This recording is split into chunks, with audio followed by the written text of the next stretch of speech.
So today we are going to start a new topic, that is nutrition in amoeba. So I think all of you know about this, that amoeba is an organism which is carnivorous. So what is carnivore? Carnivore is an animal that gets food from killing and eating other animals. Their mode of the nutrition is holozoic nutrition. Holozoic nutrition is a method of nutrition that involves the ingestion of liquid or solid organic material, digestion, absorption, assimilation of it to utilize it. It includes taking in the complex substances and converting them into simpler forms. So they feed by the process called food phagocytosis. So what is phagocytosis? Phagocytosis is a mechanism in which food is engulfed in a solid form. The food may be bacteria, diatoms, desmids, flagellates, ciliates, rotifers, etc. Amoeba is able to select its food even in the absence of special sense organs. They actually have the preference for certain kinds of organism whom it approaches and avoids other. Now we are going to know about the process of the next steps: ingestion, digestion, absorption and assimilation, and last is egestion. So first we are going to know about the ingestion. Now this ingestion is the meaning of capturing and engulfs of prey by means of pseudopodia. So what is pseudopodia? That is already you know. Now the pseudopodia are actually formed at the points when the food comes in contact with the surface of the body. Here we are going to again tell you about the four possible ways by which amoeba can ingest their food. So the first, keep in mind that these processes are dependent on the nature of the food is coming. First one is the import. এই যে মেথডটা আছে, এই মেথডের মাধ্যমে কি হয়, ধরো কোনো অ্যালগাল ফিলামেন্ট রয়েছে, সেখানে এই ফুডটা কি হয়, পরোক্ষভাবে সিঙ্ক করে যায় বডির মধ্যে। কি করে? প্লাজমা লেমাটাকে ওরা ব্রেক করে দেয় এবং যে এক্টোপ্লাজম আছে ওই কন্ট্যাক্ট পয়েন্টে সেটাকে ব্রেক করে দিয়ে কিছু সময় পরে কিন্তু যে প্লাজমা লেমা বা যে এক্টোপ্লাজমটাকে ওরা ব্রেক করে ঢুকে পড়ে সেই জায়গাটা কিন্তু আবার হিল হয়ে যায়, মানে ওই জায়গাটা আবার কিন্তু ঠিক হয়ে যায়। নাও দ্য সেকেন্ড প্রসেস ইজ সার্কামফ্লুয়েন্স। যখন ধরো অ্যামিবা কোনো লেস অ্যাক্টিভ বা কোনো মোশনলেস অর্গানিজমের কন্ট্যাক্টে আসে, যেমন ধরো ব্যাকটেরিয়া, সে কী করে সিউডোপোডিয়াটাকে, মানে অ্যামিবা তার সিউডোপোডিয়াটাকে ওই অর্গানিজমের দিকে এগিয়ে দেয় এবং তার গায়ে একটা কমপ্লিট ফুড ভ্যাকুয়াল তৈরি করতে পারে। সাইটোপ্লাজমের মধ্যে একটা কমপ্লিট ফুড ভ্যাকুয়াল তৈরি করে। এবার এই যে সিউডোপোডিয়া রয়েছে, এই সিউডোপোডিয়াটা আস্তে আস্তে তার কন্ট্যাক্টের মধ্যে ইন্টিমেট কন্ট্যাক্ট তৈরি করে আস্তে আস্তে সেই প্রেটাকে নিজের সারফেসের মধ্যে দিয়ে ঢুকিয়ে নিতে পারে। এই ছবিটাতেই তোমরা দেখতে পাচ্ছ এই প্রসেসটা। দেখো কিভাবে আস্তে আস্তে ইনভ্যাজিনেশন প্রসেসের মাধ্যমে এটা কিন্তু সার্কামফ্লুয়েন্স প্রসেসের মাধ্যমে এটা কিন্তু হচ্ছে। Here you can see amoeba ingesting a rotifer by the circumvallation. So what is circumvallation? সার্কামভ্যালেশন হচ্ছে এমন একটা প্রসেস যেখানে অ্যামিবা একটা অ্যাক্টিভ প্রেকে, যেমন ধরো ফ্ল্যাজেলেট বা সিলিয়েটকে আস্তে আস্তে এনগালফ করে নিতে শুরু করে। অ্যামিবা কী করে, তার চারিদিকে একটা সিউডোপোডিয়া ফর্ম করে নেয়। কার চারিদিকে? যে শিকারটা করবে শিকারের চারিদিকে একটা সিউডোপোডিয়া ফর্ম করে নেয়। কীরকম করে?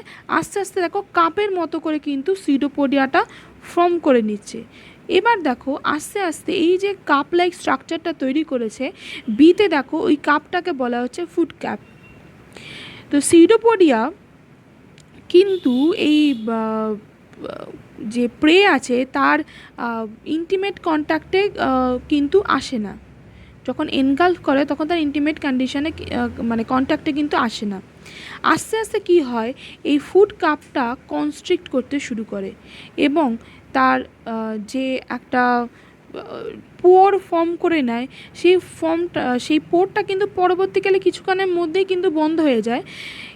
এইভাবে একটা নন কন্ট্রাক্টাইল ফুড ভ্যাকুয়াল তৈরি করে এই প্রেটাকে নিজের শরীরের মধ্যে ঢুকিয়ে নিয়ে তা থেকে নিউট্রিশন পাওয়ার যে ঘটনাটা সেটাই হচ্ছে সার্কামভ্যালেশন।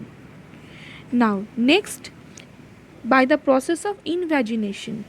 ইনভ্যাজিনেশনে এই প্রসেসে তোমরা দেখতে পাচ্ছ যে যখন কোনো টক্সিক বা স্টিকি কোনো সিক্রিশন হয় এক্টোপ্লাজমে, কখন হবে, যখন কোনো রকম কোনো ফুড আসবে বা এরকম, তো সেই ফুড অর্গানিজমটা ওই যে টক্সিক বা স্টিকি যে সিক্রেশন ছিল সেই স্টিকি সিক্রেশনটাকে কি করে, সাক করে নেয়। এবার একটা এক্টোপ্লাজমিক টিউব গঠন করে, সেই এক্টোপ্লাজমিক টিউব এনগালফমেন্ট করে এবং আস্তে আস্তে একটা ফুড ভ্যাকুয়াল তৈরি করে। Now I am going to tell you about the pinocytosis. Pinocytosis প্রসেসটা অ্যাকচুয়ালকে বলা হয় যে সেল ড্রিঙ্কিং ফিনোমিনান। আচ্ছা, প্রথমে কি হয় যে কোনো লিকুইড ফুডকে যদি এনগালফ করার দরকার হয় তখন এই পিনোসাইটোসিস প্রসেসটা হয়। তো এই প্রসেসটা যখন হয়, এই প্রসেসটা ইনডিউসড হয় by the proteins, inorganic ions on and certain dyes. This are actually involved in the induction of the pinocytosis. যখন অ্যামিবা 2 দিন বা 3 দিনের মতো করে ক্ষুধার্ত অবস্থায় থাকে তখন কি হয়, যদি তাকে 1% সোডিয়াম অ্যাসিটেট সলিউশনের মধ্যে রাখা হয় তখন তাহলে একটা স্টার শেপেড বা স্টারের মতো ফর্ম করে যায়। তো এই স্টার শেপেড ফর্মটা কেন তৈরি হয়, সিউডোপোডিয়াগুলো ওই প্রজেকশন হয়ে যায়, স্টারের মতো প্রজেক্টেড হয়ে যায়।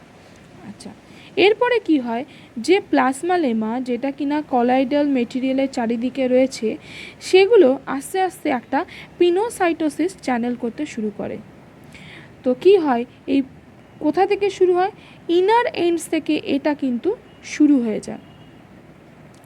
এই যে পিনোসাইটোসিস ভেসিকলস রয়েছে বা পিনোজোমস আছে সেগুলো কি করে, লিকুইড মেটেরিয়ালগুলোকে এনগালফ করতে পারে এবং আস্তে আস্তে এগুলোকে সেপারেট করে দেয়। যদিও এইটা কনফার্ম হয়নি এই ফিনোমেননটা, কিন্তু তবু এটা বলা হয় যে এই অ্যামিবা নর্মাল কন্ডিশনে কিন্তু এই জিনিসটা দেখায় না। আচ্ছা, এরপরে আমরা যেটা জেনে নেব সেটা হচ্ছে ডাইজেশন অফ ফুড। এখানে আমরা এবার পড়ব যে অ্যামিবার মধ্যে কিভাবে ডাইজেশন বা পরিপাক কার্য চলে। In food vacuole they are acidic in nature.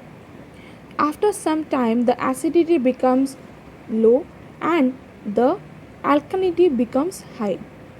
So on that part the food vacuoles started to form the fragments. Now this can be done by 3 enzymes: protease, amylase and lipase. Protease helps to digest protein and forms amino acid. Amylase converts starch to glucose. Lipase converts fat to fatty acid and glycerol. এই যে amino acid তৈরি হয়, that is actually responsible to form the protoplasm, where the glucose and the fatty acid is involved in the digestion to give the required energy. Now under electron microscope this food ingestion and the digestion are done by the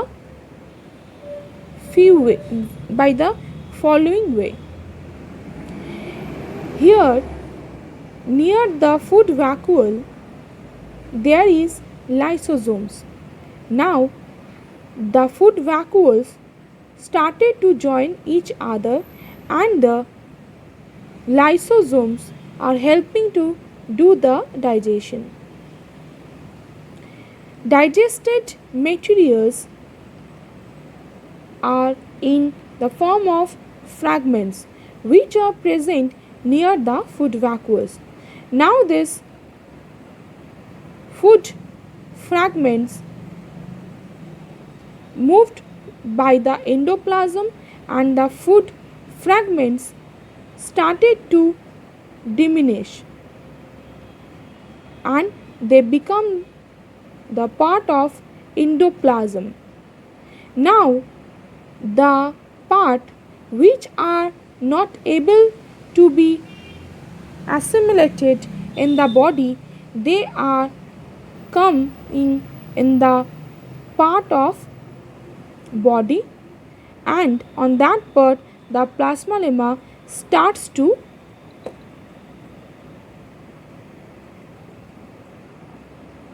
liberate, and after that, that means after the egestion process, they again heals up. Now we are going to know about the egestion process. এই ইজেশন process হওয়ার জন্য কোনো নির্দিষ্ট কোনো surface কিন্তু নেই।